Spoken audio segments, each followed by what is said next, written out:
Everyone, welcome to this episode of the BD Show. I'm here to do a review of Carry On, the new Netflix movie starring Jason Bateman and Taron Egerton. As always, non-spoiler thoughts first, so let's just get into it. I'll give you a warning before I do spoilers.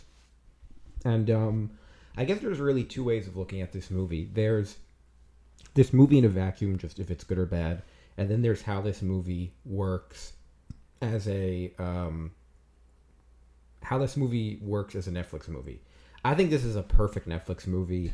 It's the movie that just kind of entertains you. You don't really think about it much afterwards. And that's really, in my opinion, like the vision of Netflix, in my opinion.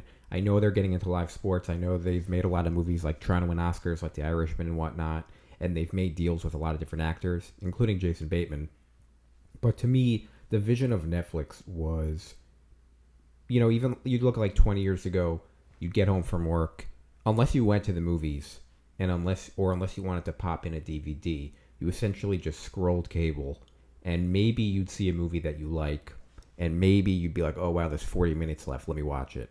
The point of Netflix was that in my opinion, was that you'd be able to watch movies at home, like better quality than straight to DVD movies, but not quite as good as regular movies, but just like the perfect movies for at home. And they've really kind of ventured into trying to make, a lot of times, just like The Gray Man is a great example, just spending $200 million on these huge epic movies, when I think they should make a movie a lot more like this.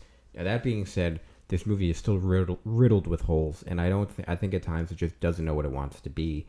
I think it should have just went full balls to the wall, unrealistic. It kind of teetered on trying to stay realistic for times, but then it just did things that didn't make any sense at all. Obviously, I'm willing to suspend my disbelief, because you have to do that for most movies in general. But I thought this movie just went really off the rails. Again, I liked it in the context of a Netflix movie, and I enjoyed watching it. I just think when reviewing it, it's not really a movie. I wouldn't tell someone to go see this movie in a theater. The performances, I thought Jason Bateman was good. It kind of reminded me a little bit of Phone Booth with Kiefer Sutherland. Kind of I won't spoil too much yet, but just kind of being the voice in the ear and kind of the talking to the character as he's dealing with other things in the movie.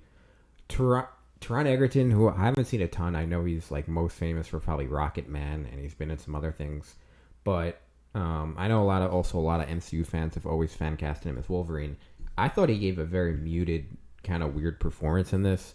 I know it's kind of tough because he's always supposed to have like anxiety, so it's a tough role. But I wasn't really feeling what he was doing in this movie at all. I kind of feel like this would have been the perfect role for someone like Tom Holland, which is what I was thinking the entire movie. I thought there were a lot of actually young actors who this would have been perfect for. So I thought this was a weird casting choice.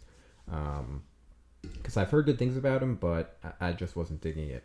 So that's my non-spoiler review. Let me get into spoilers now, because there's a lot to spoil. So I'm going to give you a warning in 3, 2, 1. Okay, so essentially, Taron Egerton works as a TSA agent, and he doesn't really know what he wants to do with his life, and his girlfriend or his fiance works at the airport too. She's more successful. She's like a manager of operations, and so they establish that. And as he's kind of working the security line, like an earpiece comes through and it says, "Put me in," and he puts it in. And then ever since then, he, from that point on, Jason Bateman is talking to him. Jason Bateman, I guess, is a professional mercenary or terrorist, and their main goal is to get this suitcase. We don't know what's in it yet. Eventually, we find out it's like a nerve gas, and they basically want to get this, obviously, like the movie implies, carry on onto the plane and set it off. I think to kill this like senator, because they want to make it look like the Russians attacked her, because they want to pass this legislation in Congress, and this will motivate people to fund the bill if she dies this way. So a cool premise. I guess the movie I'd also compare it to is Die Hard 2. Phone Booth in Die Hard 2. Die Hard 2 takes place in an airport, and I actually think an airport is a great place for a movie. We've all been there. People go all the time. I'm actually going tomorrow, so it was a cool setup. But I guess my biggest problem is just the plot holes, and just so much of it doesn't make sense. They do this scene where Jason Bateman basically kills the first guy to die is this cop, who gets written a letter by the main character, and he's going to like report it, and he gets like stabbed by something, and he has like a heart attack, and they don't find it out till later on, but you would think at that point maybe they would, have more investigation or shut something down, but nothing really happens. To me, the real reason why he's not able to like escape the situation is because they threaten to kill his girlfriend. I think it's very unrealistic. I think he easily could make the run from where he is to where his girlfriend is, and they wouldn't know, and he could have saved her. They have Juice from Sons of Anarchy. I don't know his real name. I just always call him Juice. Sitting in a van outside, and he is like he's like the sniper tech guy. And whenever he tries to like save his girlfriend, he'll be out there with a sniper, and it's just way too much. It's way over the top. He just strolls into the airport and just stabs the guy, and no one does anything. And maybe it's somewhat realistic that people would kind of be in shock and not really do anything during headlights, but I think someone would react. There would be some security guard or something. There's a lot of cops at airports. And so as the movie goes on, it just gets more and more ridiculous. There's a scene where they're doing the bag check, and at this point, he has to get caught because they're checking his bag. And you find out that the guy carrying the bag is also being blackmailed, and they have his husband, in the van with the tech guy. And so everyone's being blackmailed into doing this. And this is really when the movie goes off the rails, is he tells him to shoot his supervisor. Jason Bateman tells the main character to shoot his supervisor. And he doesn't want to do it, and the other guy stabs him in the neck. And I just think at that point, like, okay, this is just getting crazy. And the movie goes on and on. Eventually, Jason Bateman finds himself at the end of the movie. This is what really confused me. He had to bring, because that guy died, and then the original guy who was supposed to carry it on also died. Jason Bateman himself had to carry on the bag onto the plane. And this is what really confused me because Jason Bateman, if he's on the plane, he's going to die also. So maybe I missed this part. I'll have to go back. But I don't know if it became a suicide mission at that point. But once the plane takes off, I don't understand how he's going to let go of this nerve gas bomb on the plane if he's also on the plane. And if he's going to die anyway, I don't really understand why he cares so much to do it. So a very, very weird... that part I did not understand. Maybe his plan was to get it on, then get it off. I'm not really sure. I must have missed that, or maybe it was a plot hole. I'm not sure.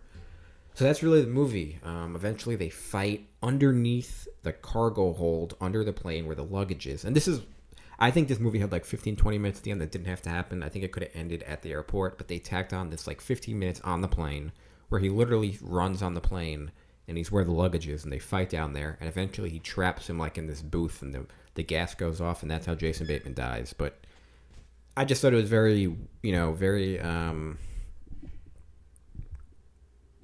very hard to...